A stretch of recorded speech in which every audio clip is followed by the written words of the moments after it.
स्वागत आप सभी का इंडियन टीवी 24 पर। मैं हूं आपके साथ दीपक तिवारी। खबरों में बढ़े इस बीच इस वक्त की अहम खबर लखनऊ से हमारे सहयोगी सलमान खान दे रहे हैं। कॉल सेंटर के द्वारा धोखाधड़ी करके पेंशन चालू कराने वाले अंतर्राज्यीय 9 शातिर जालसाजों को लखनऊ पुलिस के द्वारा गिरफ्तार कर लिया गया। ये समय की बड़ी खबर इस वक्त इंडियन टीवी 24 आपको दिखा रहा है। इस गिरोह के लोग पेंशन धारकों को मुख्य रूप से निशाना बनाते थे।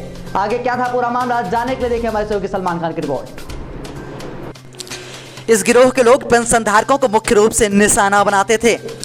लोगों से बैंक की समस्त जानकारी प्राप्त कर उनके खाते के लाखों रुपए ऑनलाइन धोखाधड़ी करने वाले गिरोह के 9 शातिर जालसाजों को गिरफ्तार कर लिया गया है। झारखंड राज्य के देवघर, दुमका, गिरिडीह में कॉल सेंटर बनाकर कॉल कर धोखाधड़ी करते थे। धोखाधड़ी की गई धनराशि का गिरोह के लोग विभिन्न बैंकों के फर्जी अकाउंट और ई वॉलेट के जरिए स्थानांतरण करते थे। पकड़े गए अंतर्राज्यीय गिरोह के द्वारा यूपी समेत अन्य राज्यों में भी करोड़ों रुपए की ठगी की बात सामने आ रही है।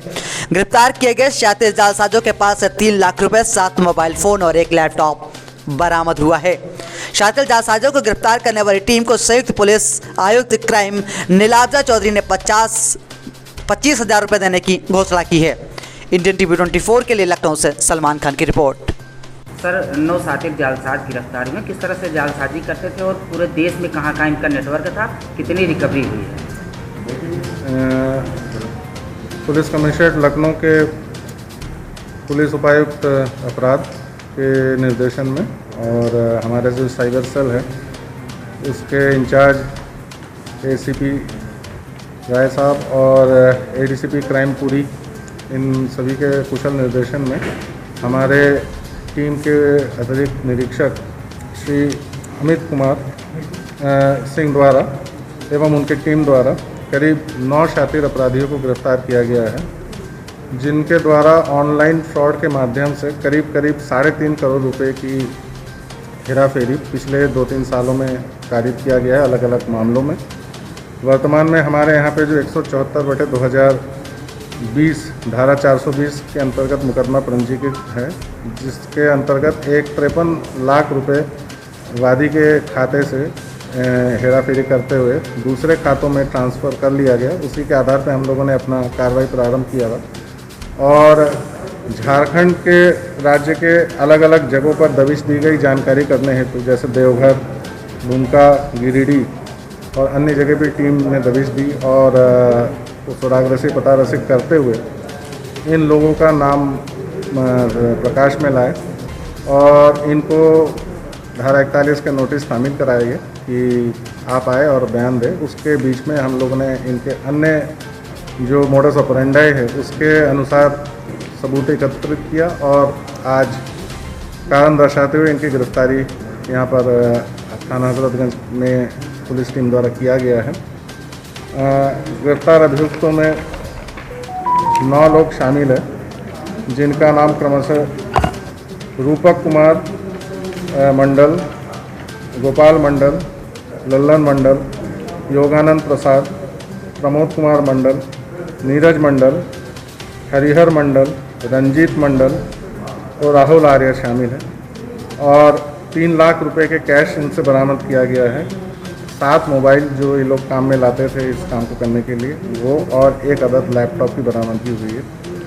अन्य और भी काफ़ी संख्या में अभियुक्तों का नाम प्रकाश में आए हैं। करीब 11 लोगों का नाम प्रकाश में लाए गए हैं, जिसके विरुद्ध भविष्य में हम लोग द्वारा कार्रवाई की जाएगी। और ये केस एक इसलिए खुलासा इसके लिए ये महत्वपूर्ण है क्योंकि वर्तमान समय में जबकि बैंकिंग हम लोग फिज़िकल बैंकिंग से डिजिटल बैंकिंग ई बैंकिंग की तरफ हम लोग अग्रसरित है, उस समय में इकोनॉमिक फ्रॉड जो ऑनलाइन हो रहे हैं उसका एक प्रमुख उदाहरण ये है कि किस तरीके से इन लोगों ने किसी के अकाउंट को डुप्लिकेट किया, उनके जो रजिस्टर्ड मोबाइल नंबर को अपने नंबर से बदलकर पहले उस धनराशि को अपने खाते में ट्रांसफ़र किया, अलग अलग लोकेशन से ट्रांसफ़र किया और ये काम ये लोग काफ़ी दिन तक करते थे। कई लोग इनके शिकार हुए और हम लोग को आशा है कि इस खुलासे के बाद थोड़े बहुत इस टाइप के क्राइम्स में को कंट्रोल करने में, अंकुश लगाने में हम लोग को मदद मिलेगी। आगे भी हम लोग इस ऐसे कार्रवाई जारी रखेंगे और अन्य भी जो लोग ऐसे गिरोह के शिकार हुए हैं उनको भी हम लोग कानून की गिरफ्त में लाएंगे। सर इनका सरगना कौन है?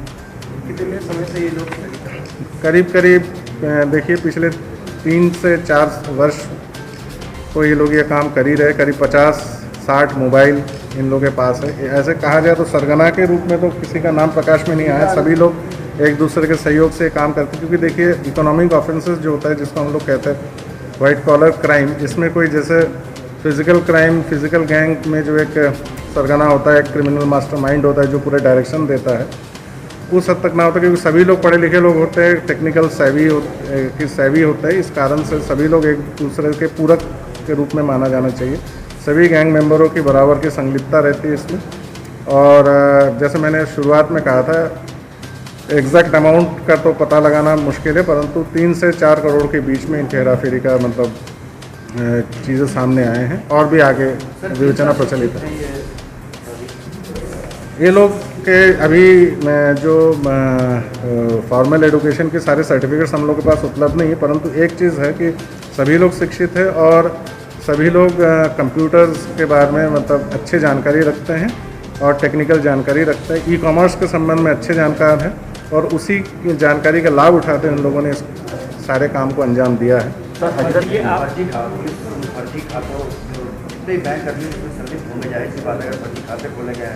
प्रयास करेंगे। देखिए खाता फर्जी कई तरीके से खोला जाता है, क्योंकि इसका जो जांच पड़ताल कई लेवलों पे होती है। कभी आधार कार्ड की डुप्लीकेशन हो जाता है तो कभी पैन नंबर की डुप्लीकेशन हो जाती है।